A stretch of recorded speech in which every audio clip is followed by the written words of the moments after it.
سے مس ہدا بورگری.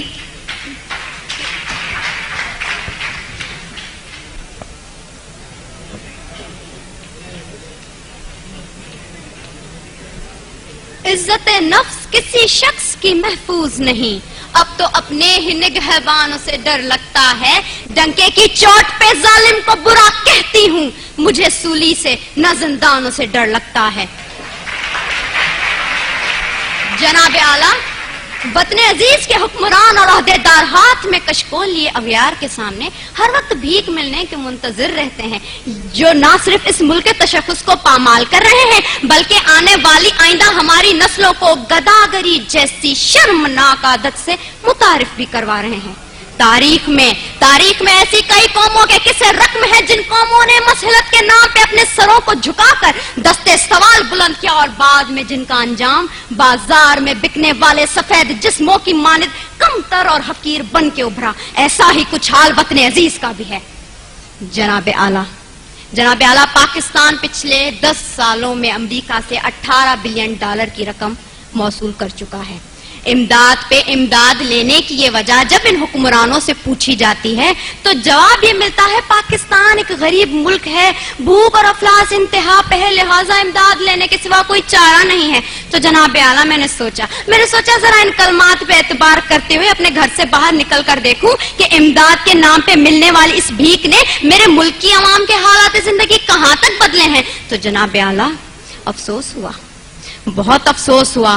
کہیں میں نے بھوک سے بلکتے معصوم بچوں کی آوازیں سنی تو کہیں پہ میں نے ان وزراء کے فرنگی کتوں کو سیر ہوتے دیکھا، کہیں پہ میں نے بازار میں بکتی آدم کی بیٹی دیکھی تو کہیں پہ میں نے وزیر اعظم کے تن پہ لاکھوں کا لباس دیکھا، کہیں پہ میں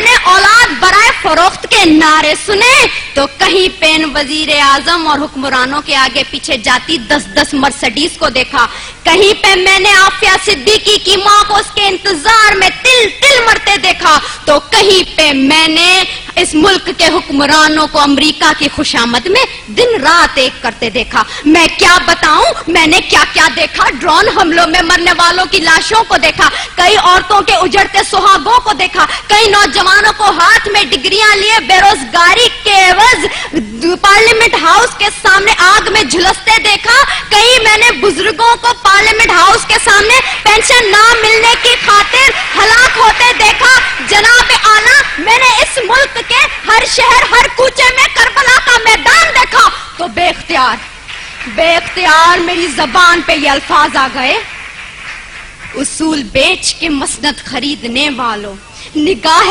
اہل وفا میں بہت حقیر ہو تم، وطن کا پاس تمہیں تھا نہ ہو سکے گا کبھی کہ اپنی حرص کے بندے ہو، بے ضمیر ہو تم. جناب اعلیٰ، چند روپوں کے عوض اس ملک کی عزت و توقیر کو گروی رکھنے والے ان حکمرانوں نے ہم سے ایک غیرت مند قوم کہلوانے کا حق چھین لیا ہے. آج پاکستان اسی غلامی کی زنجیر سے بندھنے جا رہا ہے جس سے آزاد کروانے کے لیے کئی مسلمانوں نے اپنے لہو سے مقتل گاہوں کو سجایا تھا، کئی آدم کی بیٹیوں نے اپنی عصمتوں کو سر بازار نیلام کروایا تھا، کئی شہیدوں نے جس گلستان کو سجانے کے لیے اپنا لہو بنایا تھا. کیا یہ ہے وہ پاکستان؟ میں پوچھتی ہوں جناب اعلیٰ آپ سے، یہاں بیٹھے ہر شخص سے، اپنے آپ سے، کیا یہ ہے وہ پاکستان؟ نہیں. دوسروں کے ٹکڑوں پہ پلنے والا یہ پاکستان قائد اعظم کا پاکستان نہیں ہے.